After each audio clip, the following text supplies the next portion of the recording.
Any further questions? Any questions or discussion on the item? Hearing none, we'll go to roll call. Mr. Bartlett? Yes. Mr. Fowler? Yes. Ms. Owens? Yes. Ms. Pierce? Yes. Mr. Seaman? Yes. All right, we are now on additional items as needed.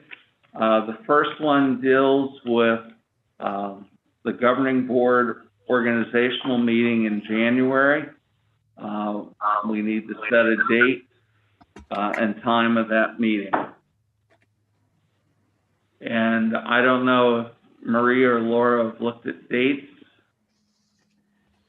I'm going to defer to Laura because she has to have the financial pieces in place. Well, so I was looking at Ohio law regarding ESCs, and I know we've always done the early organizational meeting, and we can continue to do that. But the ESCs, we're not actually required to have an organizational meeting until we have the whole month of January to do it.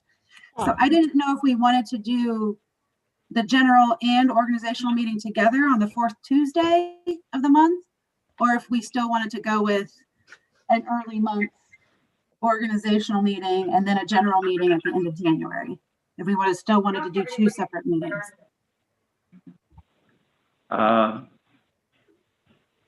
What's everybody's thoughts? And what I'm hearing is we could wait till the fourth Tuesday because the ESCs don't have to follow the 15-day rule that local boards do. Or we go early. One quick question, the public records training, we have to vote at some point to have her do that. Are we allowed to do that before? Yeah, I'm actually, so, I have you guys do that at the organizational meeting to cover for the whole year. And they've now put them online, so you can do them anytime, those public records trainings. So it can be done at the end of January. It's, I think what you're asking is a vote. We have to have a vote to have her to Be the one. represent us. Yeah. that vote is at the organizational meeting. Yeah. Right.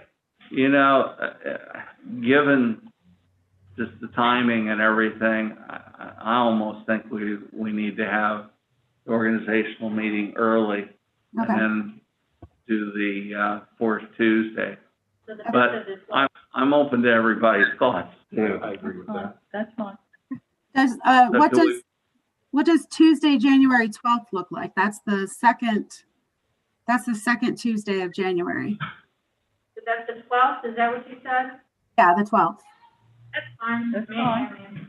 Tuesday the 12th at 8:30. Mm-hmm. Does that work, Charlotte? Yes, as far as I know. Okay, Gary? Yeah, and just whatever's good for you guys. We're still trying to finalize travel plans of getting my in-laws to Florida sometime after the first of the year. So I'll be on the phone again, most likely. So if we can even get them down there, but so. Okay. Ron? Yeah, that's fine. Aaron? Okay. So what we've got is then I need a motion and a second in order to make Tuesday, January the 12th at 8:30 a.m. as the organizational meeting. Who was the first and the second? Oh, I'm sorry. Okay, so we're dealing with the organizational meeting. And Mary? I'll make the motion. Mary made the motion and I need a second. Second. Second by Mr. Fowler. All right, roll call, please. Mr. Bartlett, Yes. Mr. Fowler, Yes. Ms. Owens, Yes. Ms. Pierce, Yes. Mr. Seaman. Yes. The question I would have, and Marie just raised that, is then in January, do we want to have our regular meeting on the fourth Tuesday? If you don't mind, Mike, the only reason I would say yes is because I believe like if we want to get subs approved, not that people are really subbing, I don't know that we'll have, first of all, I don't even know if we'll have anyone for the list we present to you in December, let alone the second week of January. Like just even for that, those like little things like that, it could be a quick, the general meeting can be nice and quick, but we're doing our best to get subs through everything and it's just taking so long. I have to come up between there. Right. Yeah. Let's, I don't think we need to vote on that. We should Just have our regular already. meeting. It's our regular meeting. But everybody make sure they realize that January will have the organizational meeting as separate. And then on the fourth Tuesday, we'll do our regular meeting. Okay. Is that okay to everyone? Yes, sir. All right, good deal. The next item that we need is a motion and a second to elect a president pro tem for the organizational meeting. I nominate Lou. Second. All right. Yeah, all right, whatever. Let's go ahead and do a roll call. Oh, who first did that one? Mary? Charlotte, let Charlotte have it. Charlotte got it. Oh, Charlotte Owens first and Gary Bartlett second? Gary. Yeah. Yep. Okay. Mr. Bartlett, Yes. Mr. Fowler, Yes. Ms. Owens, Yes. Ms. Pierce, Yes. Mr. Seaman. I feel like I should abstain.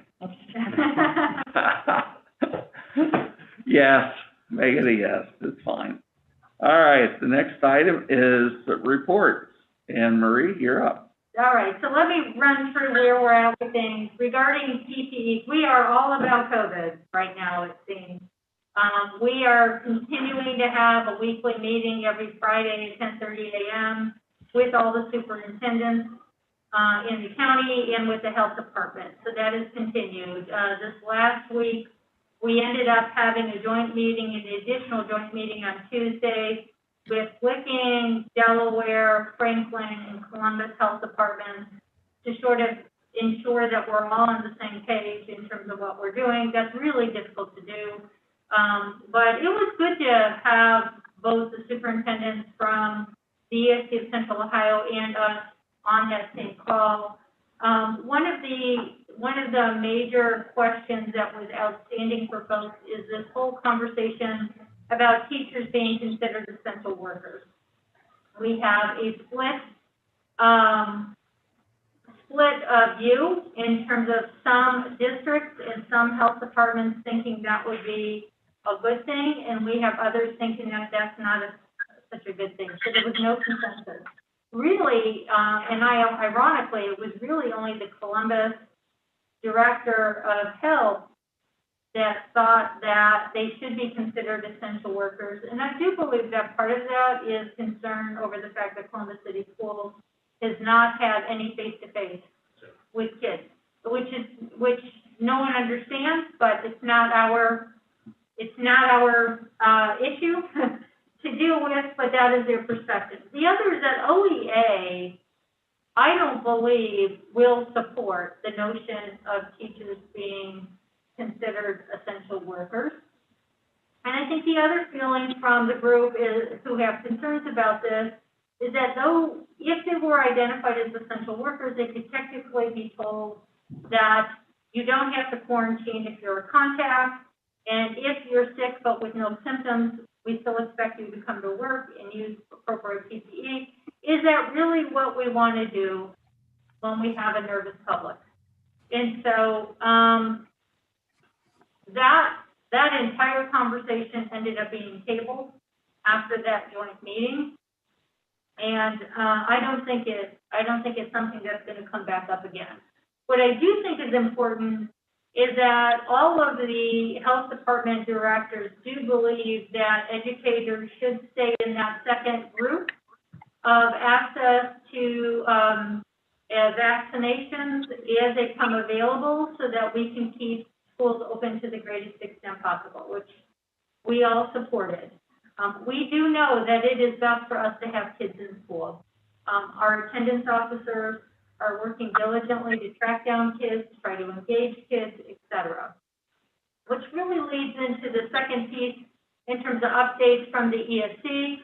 We have been working with the regional prevention collaborative that we had formed in the late spring last year in Central Ohio. So there's a number of ESCs that are working collaboratively together for utilization of governor's regional prevention grant funding that actually went to the ESC of Central Ohio as a fiscal agent.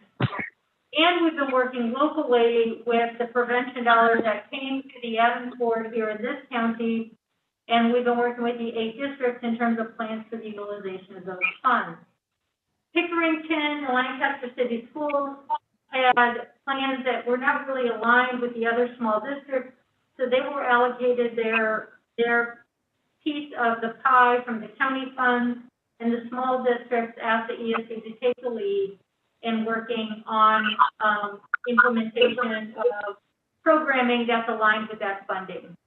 What that has allowed us to do in this COVID period is a number of things that I think are really critical. One is we do have concerns for parents who are home trying to support their children and do not have either the resources, the wherewithal, or the ability to manage their children well. No, they're not used to having high demands on their children. They're not used to being their teacher. They're not used to managing all the stress that comes along with it.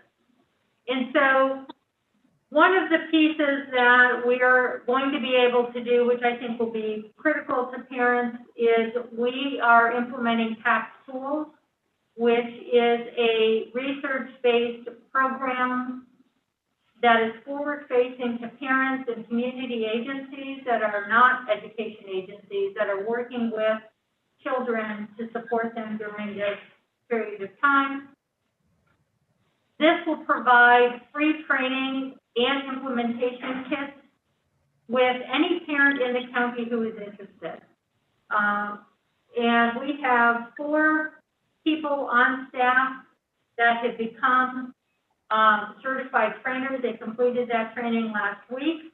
We met yesterday for the promotional materials to be developed, and that will get advertised and rolled out within the next few weeks, with the start of small group and individual sessions for the training for parents coming into January. And then we also have funding that will support free coaching sessions to help parents as they move along in trying to implement strategies with their kids.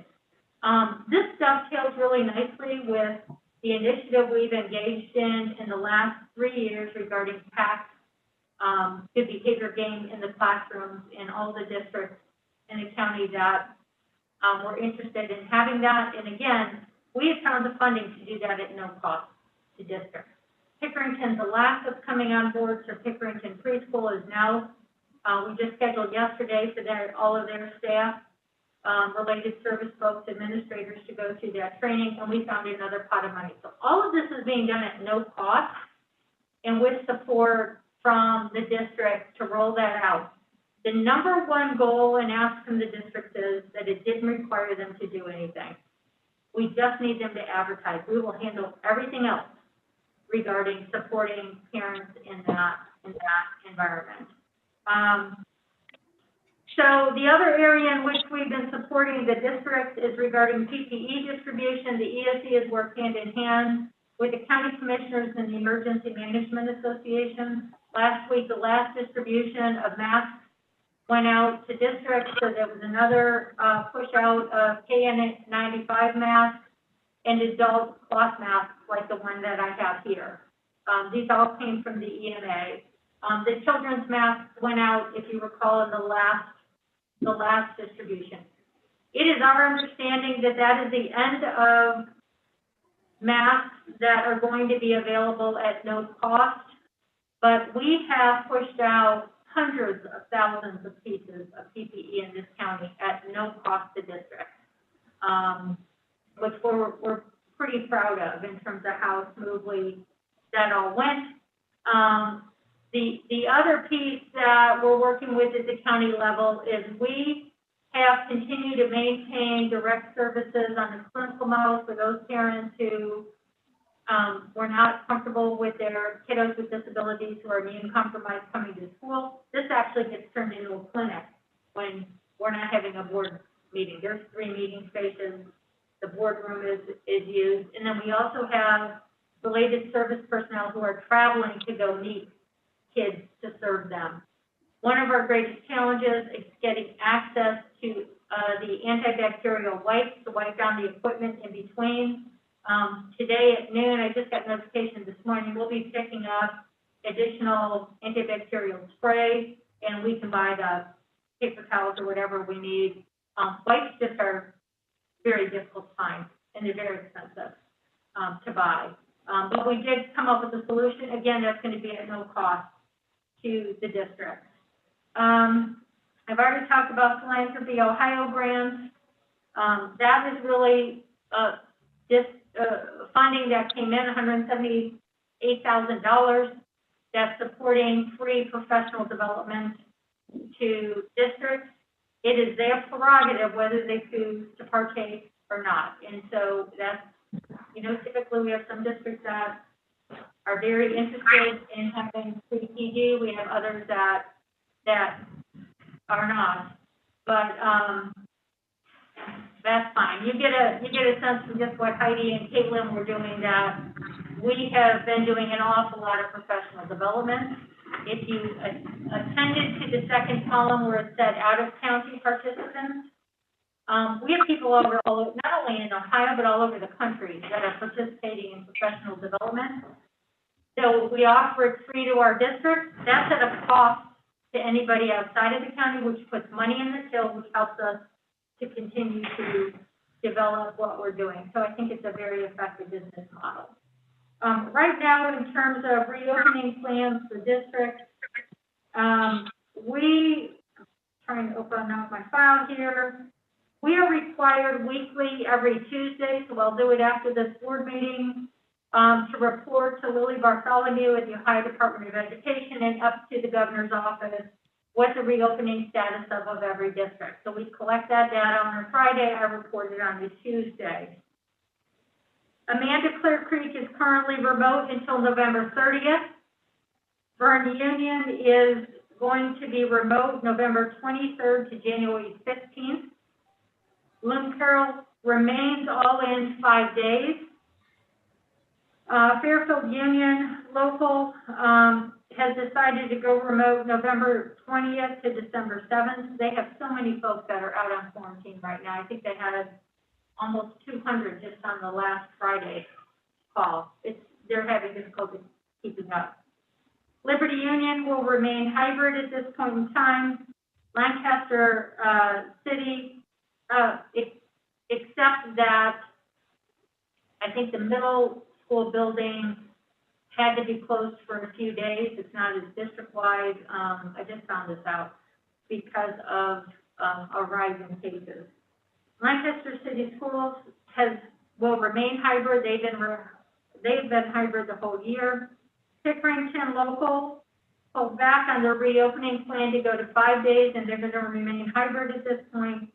Walnut Township, if you recall, was out for 2 weeks because they had no custodians, no food service people, or bus drivers, and they're now back in 5 days. Though Will Kirby the superintendent there did contact me this morning. We'll talk after this meeting. They're going to make the decision to go from 5 days all in and step down to hybrid to just manage the distancing of kids. Forest Road, Board of DD is on fully remote until after the new year, and Eastland Fairfield will remain hybrid. So they're all over the place. And we have staff in 42 different buildings in this county. So we are continuously trying to manage and monitor where people are at and what they need to be doing. And it's ever changing. In our ESC here, we have, you saw the protocols as you came in the door. We continue to recommend that staff, to the extent to which they can work remote. As you saw, Caitlin was actually in the office, but on her computer. Heidi is remote today. But we have currently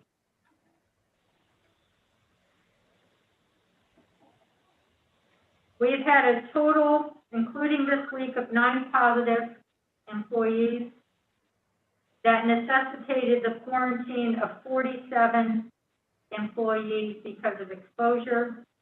This particular week, which gives you a sense of how this is ramping up, we have 2 positives that are in quarantine. We have 16 in quarantine, either because they've been exposed or they're awaiting test results. So this has gone from going several weeks and having maybe somebody who's quarantined to every week having now multiple people that we're managing. The other shift that's taken place in the county, just so you know, is that the health department is overwhelmed. You continue to hear this on the news. There was a shift. I pushed it out yesterday in terms of the updated guidance to districts in the protocol that's going to be used at the health department level. So the health department has 12 full-time contact tracers. They currently cannot keep up with communicating with people with positives and doing the contact tracing for all of those contacts. So we're now taking on an additional burden.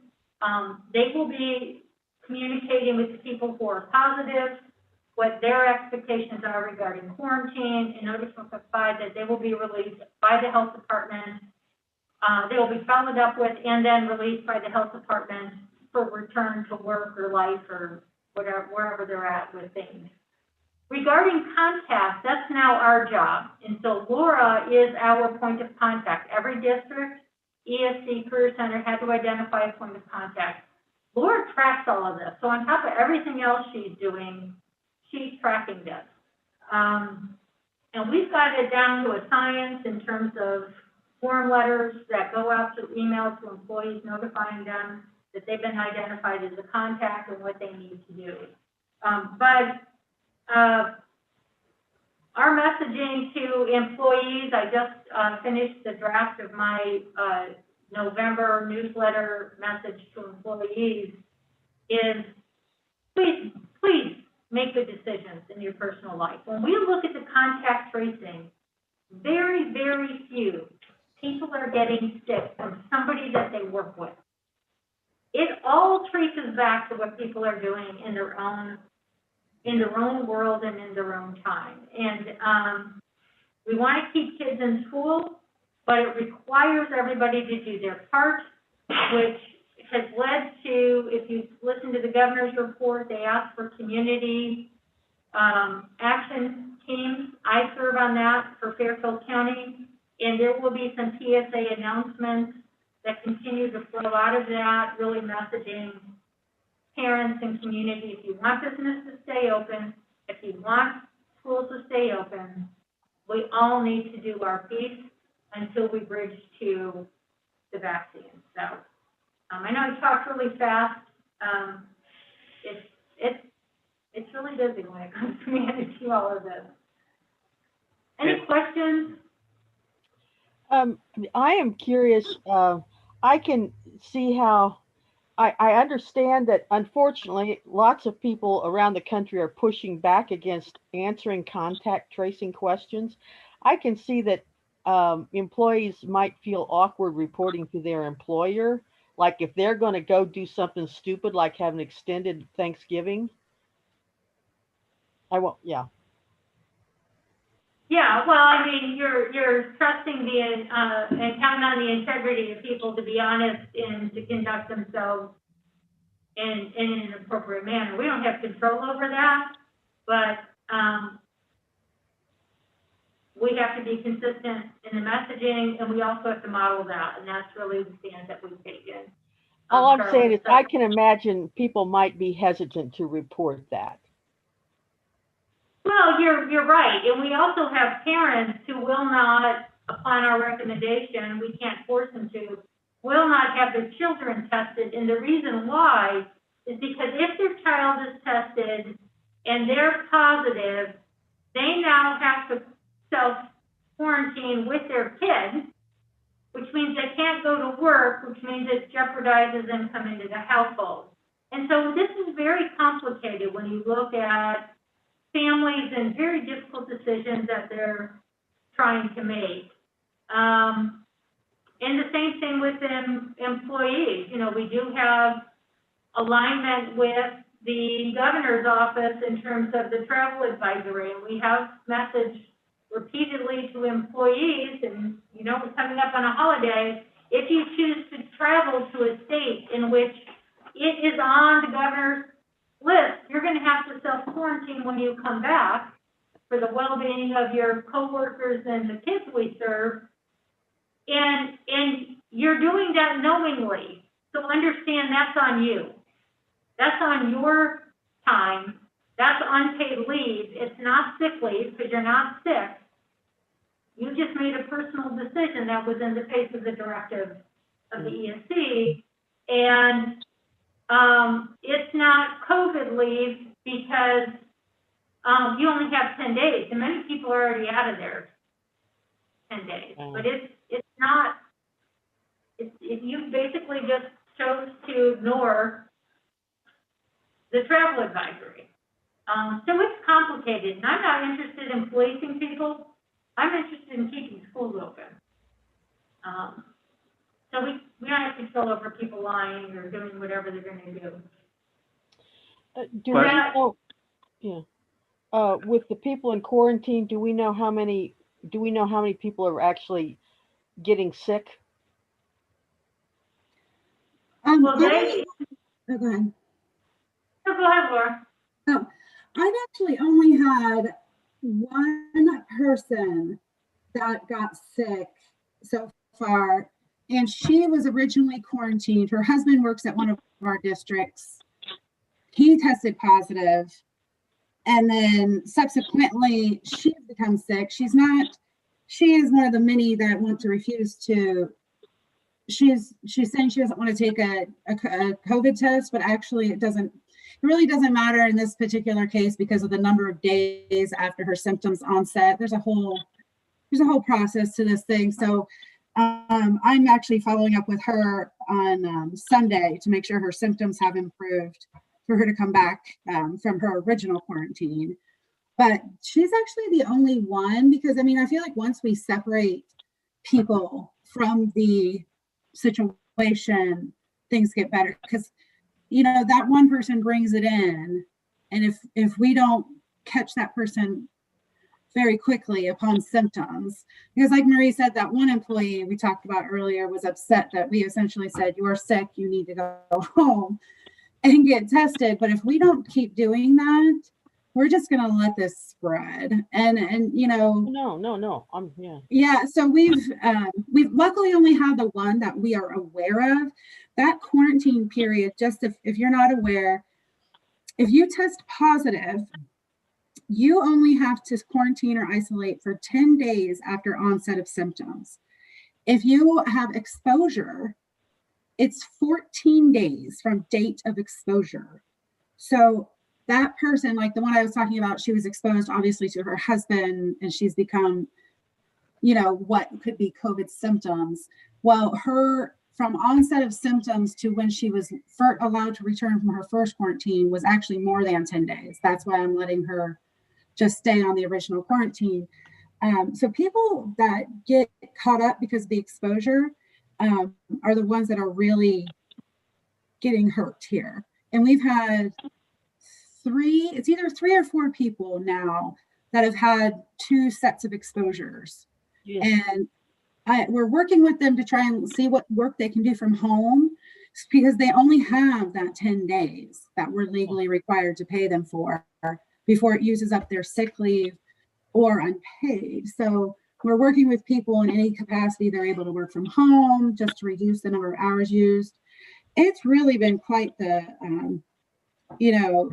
conundrum, this whole thing. Like each situation we have to approach with the same set of rules, but then we have to also consider people, these are our employees, and we really do care about them, and we don't want anyone to go unpaid or have to use their sick leave because of somebody else's negligence to come in, while they're sick, because unfortunately, I was talking to a doctor the other day, and they said, right now, you have to assume it's COVID until proven otherwise, with symptoms, because the COVID symptoms just run the gambit, and we're just being as careful as possible at the ESC. We're not taking any chances. I put up, after we've had our first confirmed central office employee tested positive a few weeks ago, and it put out, that was like 11 people, I think, on quarantine from that. And that included my payroll and AP person. Ooh. Now, I will never let that happen to them again because I need them. There are certain processes we can't do outside the office. Still, we're going to be working on that with some of the gear funding. But that week, I walked around, me, James, and Kathy, with a measuring tape and sticky signs to tell people where to stand. Because what I hadn't realized before our first positive case before that was that it doesn't matter if you're wearing a mask. If you're within 6 feet of somebody for a cumulative total of 15 minutes, I have to quarantine the people. So like if you just have like 3 5-minute conversations, that's 15 minutes, you're in quarantine. So I've put up, we took a measuring tape, we measured, and we are doing our very best. We want people to be here. We want our kids back in school. We're messaging to the employee, but again, like Marie said, even when people are at work, like we require them to be adults. We hope that they will be adults and follow the rules, and be aware of their surroundings. Because I think that's a lot of things people don't notice is, are you within 6 feet of somebody? That's very hard for you to like really determine. When somebody walks up to talk to you, I personally, when people walk up to talk to me now, I take a step back because I'm like, where are you? But yeah, this has just been, sorry, I just went off on a tangent. This has been quite the adventure that we've been on, this year so far. Yeah, fun, isn't it? Oh, yeah. Yeah, Laura and I are on the phone at 6:30 in the morning until, 9 o'clock at night. Managing people. Any additional questions, follow-up with Marie and from Laura? Marie, what after the holidays, I've got a feeling that all schools are going to go virtual. Do you have that feeling? Yes. I think that we're going to have a huge spike in the number of cases. I hope that doesn't happen, but I think that the fact that we have so many who are already messaging to their community that they're going hybrid or closing until the New Year's is an indication of people's concerns that that's going to happen. And of course, we follow whatever the districts choose to do, and then layered on top of that is what we're required to do from a CDC standpoint. We've actually never closed completely, even though other places have. We just can't. Too many people we serve. But I think that's going to happen, Gary. Okay. Well, that's the feeling I get. I just wish there somehow, and I know nobody can do it, would be per county, just some consistency across the county with the different districts. No matter what it is, whether it's virtual, hybrid, or just, be on some type of the same plan. Right. It's a local control state. I don't see in our calls with the governor, we did have a call last Saturday. The governor did, the lieutenant governor did talk to EMA, the head of Fairfield Medical, county commissioners, head of the health department. We were all invited to a call. And I don't believe he's going to shut down schools. I don't think it's going to come from the state level. I don't think that our local districts are going to make a decision collectively to do anything. I don't see that happening from the conversations. I think it'll continue as it is, sort of piecemeal. We did very clearly communicate that we did not want business to be shut down, that the businesses are doing what they're being asked to do in general. I mean, you have some outliers, they can do with everything. The problem is, you ask people to wear a mask and they're still showing up and creating scenes where they don't want to wear a mask and nobody's going to tell them what to do. How is that the businesses' fault? They don't have the ability to police. So you heard the governor's recommendation for this, I don't know what he's calling it, the evening hours, the slowdown. I think that was a little slap on the hand to tell people we're still watching, but I don't see them closing down business. Well, and I hope they don't, because I know there's isolated incidents, but everywhere I go, everybody's wearing a mask when they're, go into places or, close to people. But, I'm sure there's isolated places. So, to me, what I'm seeing anyway is, that people are doing it. Now, what they're doing, with personal gatherings and stuff, I, don't know that, but, right. So, and yeah, I hope they don't punish the businesses out there, because there's enough of them already shutting down. Yeah, I think the rise is going to come from personal gatherings. Before the meeting, I was talking about Andy's side of the family. There's currently 13 people in quarantine because they decided they don't believe in masks. They thought the virus was a hoax. 13 of them, 12 of the 13 have COVID. The only one who doesn't is the 5-year-old grandson. And everybody's getting through just fine, except for the daughter-in-law with MS, who has underlying conditions and had just done 2 rounds of chemo. So that's the message the governor continues to say, is the mask isn't just about you. It's about the fact that this is a virus where you can be walking around, have the virus, not have any symptoms, but you're spreading it. So it's impacting the people who don't have immune systems to protect themselves. So anyway, we'll hope for the best and see what happens. And it's probably good that we're going to have a board meeting on the 12th, because that'll be about the time New Year's has any impact from Christmas and New Year's is rearing its ugly head, and we can make some informed decisions about where we're at with districts. So, does that answer your question? Yeah. Okay. Any other questions from anyone? Okay, we'll move on to the next item, which is Eastland Fairfield. Turn that to Ron and Mary. Oh, that Ron. There really wasn't a whole lot on the agenda.